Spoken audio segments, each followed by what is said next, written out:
So hello everyone, so we will be talking about your most important chapter heredity and evolution, जिसके आपको previous year questions या बोले तो most important questions देखने को मिलने वाले हैं जो इस बार आपके बोर्ड स्टॉर्म 2 एग्जाम में आ सकते हैं, राइट।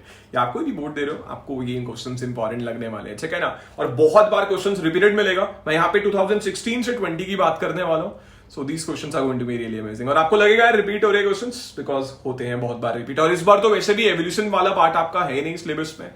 9 मार्क्स में से वही हेरिडिटी वाले पार्ट में से आपको 9 मार्क्स का आने वाला है, जैसा कि आपके सीबीएसई सैंपल पेपर में भी था।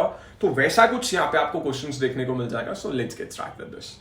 सो पहला आपसे बोलता है 2016 का question, how do Mendelian experiment show that traits are inherited independently. तो ये क्वेश्चन जो है वो 3 मार्क्स का आया था उस टाइम पे। तो भाई देखो यार, क्वेश्चन घुमा घुमा के पूछेंगे। फॉर एग्जाम्पल एक तो क्वेश्चन आपने ये देख लिया कि show that traits are inherited independently, ठीक है ना, कि जो पेरेंट्स से कैरेक्टर्स आ रहे होते हैं, ठीक है ना, फर्स्ट प्रोजेनी से दूसरे प्रोजेनी में अगर जो भी कैरेक्टर्स आते हैं, ठीक है ना, वो इंडिपेंडेंटली इनहेरिट होते हैं।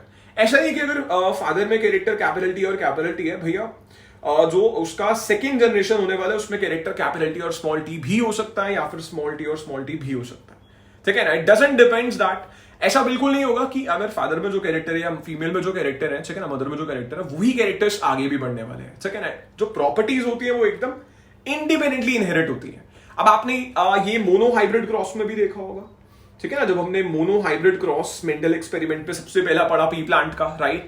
सो पी प्लांट का जब हमने एक्सपेरिमेंट पढ़ा था, जब हमने उसके हाइट वाला कैरेक्टर लिया था, ठीक है ना, हाइट वाली कॉन्ट्रास्टिंग कैरेक्टर्स लिए थे, capital T and capital T, small T and small T. तो इसके क्या मिला था भाई, आपको 2 रेशो मिले होंगे, एक 3:1 वाला रेशो जिसको हम लोग फिनोटाइपिक रेशो बोलते हैं, और एक मिला होगा 1:2:1 वाला जीनोटाइपिक रेशो। तो भाई साहब ये जो अलग अलग कैरेक्टर्स आ रहे हैं वो कहां से आ रहे हैं, ठीक है ना। तो ये जो कैरेक्टर्स होते हैं वो इंडिपेंडेंटली इनहेरिट होते हैं, ठीक है ना। पेरेंट्स में से आ रहे हैं, ऊपर वाले जनरेशन से तो कॉपी हो रहे हैं कैरेक्टर्स, बट इंडिपेंडेंटली इनहेरिट हो रहे हैं। वहां पे सेम हो रहे होंगे, बहुत अच्छी बात है। फॉर एग्जाम्पल, ठीक है ना, कैपिटल टी स्मॉल टी और स्मॉल टी से अगर जो जीन आगे बढ़ेगा वो कैपिटल टी और स्मॉल टी होने वाला है। और अगर हम इसका सेल्फ पॉलिनेशन करवाने बैठेंगे और अपना F2 जनरेशन को बनाएंगे यहाँ पे, ठीक है ना, ये तो F1 हो गया। अगर हम लोग इसका F1 का सेल्फ पॉलिनेशन करवा के, देखना इसको, F1 का सेल्फ पॉलिनेशन करवा के हम इसका अगर पुनेट स्क्वायर बनाए तो यहाँ पे capital T small T, capital T small T and capital T small T and small T. तो ये 4 कैरेक्टर्स आपको मिलते हैं, जिसमें से ये 2 जो है वो एकदम न्यू है, राइट। सो ये कहां से आ रहे हैं? तो सारे अलग अलग कैरेक्टर्स जो आ रहे हैं वो इंडिपेंडेंटली इनहेरिटेंस की वजह से हो रहे हैं यहाँ पे। अब चाहे ये मोनो हाइब्रिड क्रॉस से आप बना के आते हैं डिपेंडिंग अपॉन द मार्क्स, चाहे आप बनाते डाई हाइब्रिड क्रॉस को लेके। डाई हाइब्रिड तो खैर मतलब बहुत ही बड़ा हो जाएगा इस क्वेश्चन के मार्क्स के लिए। अगर 2 नंबर गए तो मोनो हाइब्रिड, 3 नंबर का तो डाई हाइब्रिड, ठीक है ना। तो वो आप कर सकते हो। और ऐसे ही क्वेश्चन आपको आगे भी मिलने वाले हैं, और यही सबसे ज्यादा इंपॉर्टेंट क्वेश्चन भी आपका इस चैप्टर में। So how did Mendel explain that it is possible that a trait is inherited but not expressed in an organism? ठीक है ना, कि trait inherit तो हुआ but expressed नहीं हुआ। तो यहाँ पे आपको dominant and recessive trait के बारे में explain करना है, ठीक है ना। Okay, so कुछ traits ऐसे भी तो होते हैं, for example कैपिटल टी और स्मॉल टी में, भाई capital T is for example tallness and small T is a dwarfness, ठीक है ना। कैपिटल टी और स्मॉल टी में capital T is a tallness trait and small T एक ऐसा अलील है जो कि डॉर्फनेस को शो कर रहा है, बट जो रिजल्ट आ रहा है वो टॉल आ रहा है। अब इसका क्या मतलब हुआ, बिकॉज स्मॉल टी कैरेक्टर तो है आपके पास बट वो एक्सप्रेस नहीं कर पा रहा है, उसको क्या बोलेंगे भैया, वो रिसेसिव ट्रेट है हमारा वहां पे, ठीक है ना। और कैपिटल टी हमारा डोमिनेंट ट्रेट था तो उसके कैरेक्टर विजिबल हुए वहां पे। अगेन वापस वैसे ही डायहाइब्रिड क्रॉस के बारे में यहाँ पे बताया हुआ है आपको। Mendelian experiment consisted of breeding pea plants bearing violet flowers with pea plants bearing white flowers, ठीक है। What will be the result in the F1 progeny? तो भैया डायहाइब्रिड नहीं है, मोनोहाइब्रिड क्रॉस के बारे में बात हो रही है, ठीक है ना। वॉयलेट फ्लावर्स है और व्हाइट फ्लावर्स है यहाँ पे।